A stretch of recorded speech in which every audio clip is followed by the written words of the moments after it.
Good evening students. आज के lecture में अपन देखेंगे एक्सरसाइज 3.2 की थ्योरी। और पिछले लेक्चर में अपन ने एक्सरसाइज 3.1 कंप्लीट की थी और इसमें देखेंगे अपन अवयव पर संक्रिया। अवयव पर संक्रिया में देखते हैं फर्स्ट योग की संक्रिया अपन मैट्रिक्स पर कैसे लागू करते हैं। तो अपन ये सीखा था कि योग कब होगा मैट्रिक्स का। दो मैट्रिक्स का योग तब हो पाएगा जब उनका क्रम समान हो। जैसे ए और बी मैट्रिक्स का अपने को योग करना है तो इनका क्रम क्या होना चाहिए, समान होना चाहिए। अगर m क्रॉस n क्रम की मैट्रिक्स ए है तो m क्रॉस n क्रम की मैट्रिक्स सी क्या होनी चाहिए, बी होनी चाहिए। और इनका योग करने पर जो मैट्रिक्स आए उनका उस मैट्रिक्स का क्रम भी क्या बनेगा, m क्रॉस n क्रम ही बनेगा। तो दो मैट्रिक्स का योग करने के लिए दोनों का क्रम समान होना चाहिए और योग करने पर जो अपने को नई मैट्रिक्स प्राप्त होगी उसका क्रम भी क्या होगा, जो अपने को मैट्रिक्स का क्रम दे रखा है वही होगा। तो अपन देखते हैं जैसे अपने को दो मैट्रिक्स दे रखी है, ए दे रखी है ए i J M cross N क्रम की, और दूसरी मैट्रिक्स दे रखी है अपने को बी आई जे एम क्रॉस एन। दोनों का क्रम कैसा है, समान है। और जो मैट्रिक्स नहीं प्राप्त होगी वो भी किस क्रम की होगी, एम क्रॉस एन क्रम की प्राप्त होगी। तो दोनों मैट्रिक्स के योग को किस प्रकार प्रदर्शित करते हैं, ए प्लस बी से दोनों मैट्रिक्स का योग हो रहा है। अब प्रत्येक मैट्रिक्स का योग करेंगे तो क्या होगा, संगत एलिमेंट ऐड हो जाएंगे। तो ए आई जे किसमें ऐड हो जाएगा, बी आई जे में ऐड हो जाएगा और बनेगा क्या, एम क्रॉस एन की मैट्रिक्स ही बनेगी। किस क्रम की बनेगी, जिस क्रम की अपने को दे रखी है उसी क्रम की नई मैट्रिक्स अपने पास बन जाएगी। तो संगत एलिमेंट का योग होगा। एग्जाम्पल देखते हैं, जैसे ए इक्वल दे रखा है अपने को A11 A12 A13 A21 A22 A23 किस क्रम की है, 2/3, दो रो हैं और 3 पंक्तियां हैं। दूसरी मैट्रिक्स अपने को बी दे रखी है, वो भी किस क्रम की दे रखी है, 2 क्रॉस 3 की होगी। तब जाकर क्या होगा, दोनों मैट्रिक्स का ऐड अपन कर पाएंगे। इसमें दे रखे element B11 B12 B13 B21 B22 B23 किस क्रम की है, 2 क्रॉस 3 क्रम की। दोनों को ऐड करेंगे तो क्या लिखेंगे, a प्लस बी इक्वल संगत एलिमेंट का ऐड हो जाएगा। A11 में क्या ऐड होगा, B11। तो मैट्रिक्स देंगे अपने पास A11 plus B11 A12 plus B12 A13 plus B13 A21 plus B21 A22 plus B22 A23 plus B23 किस क्रम की मैट्रिक्स प्राप्त हुई, 2 क्रॉस 3 क्रम की, 2 रो और 3 स्तंभ। तो A प्लस बी एडिशन करने पर जो मैट्रिक्स प्राप्त होगी वो भी किस क्रम की प्राप्त होगी, जिस क्रम की मैट्रिक्स अपने को दे रखी है। और एडिशन होगा कैसे, संगत एलिमेंट्स का योग हो जाएगा, संगत एलिमेंट आपस में जुड़ जाएंगे। और प्रदर्शित किस प्रकार से करेंगे, ए और बी का योग करना है तो अपन लिखेंगे a प्लस बी। तो योग समझ गए। सेम इसी प्रोसेस से क्या हो जाएगा, व्यवकलन हो जाएगा। तो सेकंड संक्रिया अपन देखते हैं व्यवकलन। व्यवकलन क्या होता है, बाकी। व्यवकलन करने के लिए भी क्या होना चाहिए, जो मैट्रिक्स दो दे रखी होती है वो दोनों समान क्रम की मैट्रिक्स होनी चाहिए। और व्यवकलन करने पर जो नई मैट्रिक्स प्राप्त होगी वो भी किस क्रम की प्राप्त होगी, जिस क्रम की अपने को मैट्रिक्स दे रखी है। तो मैं यही एग्जांपल आपको व्यवकलन में करा देती हूँ। मैट्रिक्स ए इक्वल दे रखा है, ए equal A i J M cross N की दे रखी है और बी इक्वल दे रखा है बी आई जे एम क्रॉस एन की। तो ए माइनस बी व्यवकलन किस प्रकार प्रदर्शित करेंगे, ए माइनस बी क्या प्राप्त होगा, ए i j minus b I J. A i जे और बी आई जे किस क्रम का दे रखा है अपने को, एम क्रॉस एन का। किस क्रम का दे रखा है, एम क्रॉस एन का। तो ए माइनस बी इक्वल हो जाएगा a i j minus b I J M cross n, यानी संगत एलिमेंट में से उसके संगत एलिमेंट सेपरेट हो जाएगा, यानी संगत एलिमेंट में व्यवकलन हो जाएगा। ये एग्जांपल देखे थे। मैट्रिक्स ए दे रखी है A11 A12 A13 A21 A22 A23 और मैट्रिक्स बी दे रखी है B11 B12 B13 B21 B22 B23। दोनों में क्या करते हैं अपन, व्यवकलन कर देते हैं। तो व्यवकलन को प्रदर्शित करेंगे a माइनस बी से और संगत एलिमेंट का विकलन हो जाएगा। A11 में से क्या घटेगा, B11, तो लिखेंगे A11 माइनस B11। A12 में से क्या घटेगा, A12 minus B12। A13 minus B13। A21 minus B21। A22 minus B22। A23 minus B23 किस क्रम का प्राप्त हो गया, 2 क्रॉस 3 क्रम का, और 2 क्रॉस 3 क्रम का अपने को पहले देखा था। तो योग और व्यकलन बिल्कुल सेम है। क्या अंतर है, योग में तो प्लस लगा देंगे और व्यकलन में माइनस, यानी योग में ऐड कर देंगे संगत अवयवों को और व्यकलन में संगत अवयवों को घटा देंगे। और जिस क्रम की मैट्रिक्स दे रखी होगी उसी क्रम की मैट्रिक्स अपने को योग या व्यकलन करने पर प्राप्त संख्या देखते हैं गुणन की। तो योग और व्यकलन वाले तो इजीली हो जाएगी, गुणन में थोड़ा सा टफ पड़ता है लेकिन आसानी से समझ में आ जाएगा अगर ध्यान देकर समझ लेंगे ना। तो गुणन के लिए देखते हैं। गुणन के लिए क्या होता है, सबसे पहले तो गुणन करने के लिए अपने पास दो मैट्रिक्स दे रखी होगी, A इक्वल टू AIJ। इस मैट्रिक्स का क्रम दे रखा होगा M क्रॉस N, और दूसरी मैट्रिक्स दे रखी होगी B इक्वल टू BIJ, और इस मैट्रिक्स का क्रम क्या होगा, N क्रॉस P।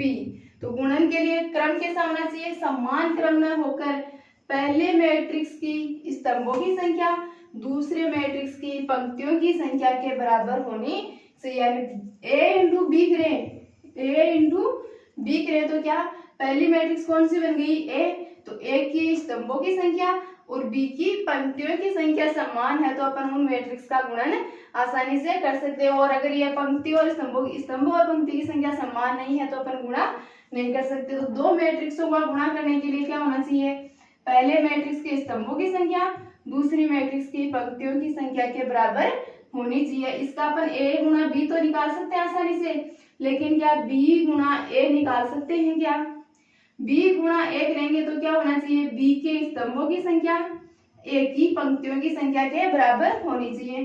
तो B में स्तंभों की संख्या तो क्या है P, और A में पंक्तियों की संख्या क्या है M। क्या ये इक्वल है, नहीं है, तो अपन इस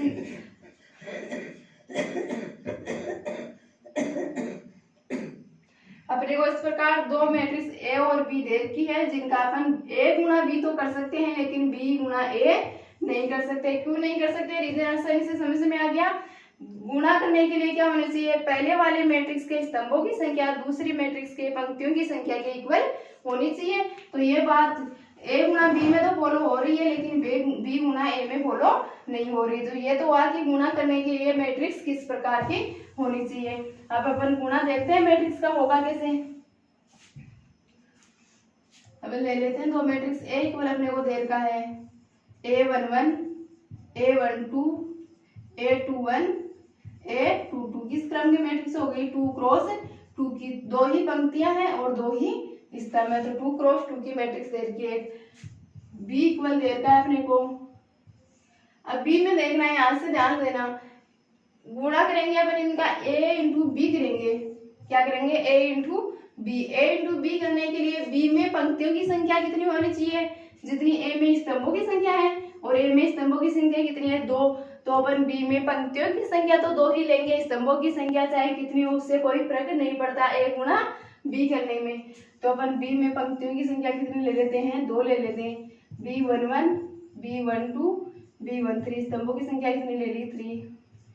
B21 B22 B23।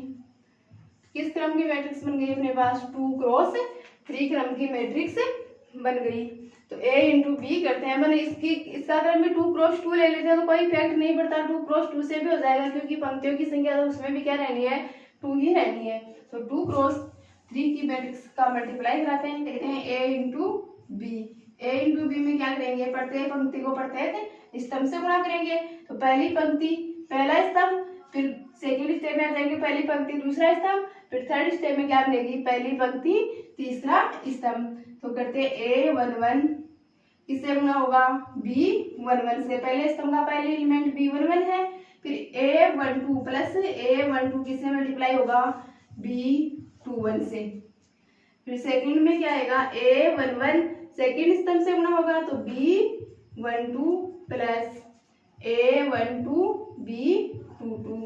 फिर पहली पंक्ति को तीसरे स्तंभ से गुणा करना है तो A11 B13 plus A12 B23 हो गया पहली पंक्ति प्रत्येक स्तंभ से मल्टीप्लाई। अब क्या करते हैं, दूसरी पंक्ति को प्रत्येक स्तंभ से मल्टीप्लाई करना है तो A21 into B11 plus A22 into B21। A21 को दूसरे स्तंभ से गुणा करते हैं A21 B12 plus A22 B22। फिर दूसरी पंक्ति को तीसरे स्तंभ से गुणा तो A21 B13 plus A22 B23। दूसरी पंक्ति भी प्रत्येक स्तंभ से गुणा हो गई, प्रत्येक पंक्ति को प्रत्येक स्तंभ से मल्टीप्लाई कर दिया गुणा। अब यह क्रम किस क्रम का प्राप्त होगा, तो अपने को दे रखा है 2 क्रॉस 2 और 2 क्रॉस 3 क्रम की मैट्रिक्स अपने को दे रखी है। तो जो पंक्ति और स्तंभों की संख्या बराबर होगी वो तो हट जाएगी और क्रम बचेगा क्या, 2 क्रॉस 3 का क्रम बचेगा। किसका क्रम बचा, 2 क्रॉस 3। पहले वाले अवयव की पंक्तियों की संख्या और दूसरे अवयव की स्तंभों की संख्या वो क्या होती है, जो अपने को नई मैट्रिक्स प्राप्त होती है उसका क्रम होता है। तो जो समान होगा पंक्ति और स्तंभों की संख्या वो तो हट जाएगी और जो पहले अवयव की पंक्तियों की संख्या और दूसरे अवयव की स्तंभों की संख्या वो ही क्या होगी, अपने नए मैट्रिक्स का क्रम होगी। तो मैट्रिक्स का क्रम क्या होना चाहिए, 2 क्रॉस 3 होना चाहिए। और देख लो अपने गुणा से जो प्राप्त हुआ है उस मैट्रिक्स का क्रम भी क्या है, 2 क्रॉस 3 का ये एक पंक्ति और ये दूसरी पंक्ति, 2 पंक्ति होगी और 1 2 3 स्तंभ होगी। तो किस क्रम का अवयव प्राप्त हो गया अपने को, 2 क्रॉस 3 क्रम का अवयव प्राप्त हो गया। तो गुणा करने के लिए क्या ध्यान रखना है, गुणा करेंगे तो प्रत्येक पंक्ति को प्रत्येक स्तंभ से गुणा करना है। पहली पंक्ति को पहले स्तंभ से गुणा करके लिख दिया, फिर पहली पंक्ति को दूसरे स्तंभ से गुणा करके लिख दिया, फिर पहली पंक्ति को तीसरे स्तंभ से गुणा करके लिख दिया। फिर क्या करना है, दूसरी पंक्ति को प्रत्येक स्तंभ से गुणा करना है और प्रत्येक दूसरी पंक्ति को भी प्रत्येक स्तंभ से गुणा करके अपने लिख दिया। तो क्या मैट्रिक्स प्राप्त हुई, नहीं, जो 2 क्रॉस 3 क्रम की मैट्रिक्स प्राप्त हो गई।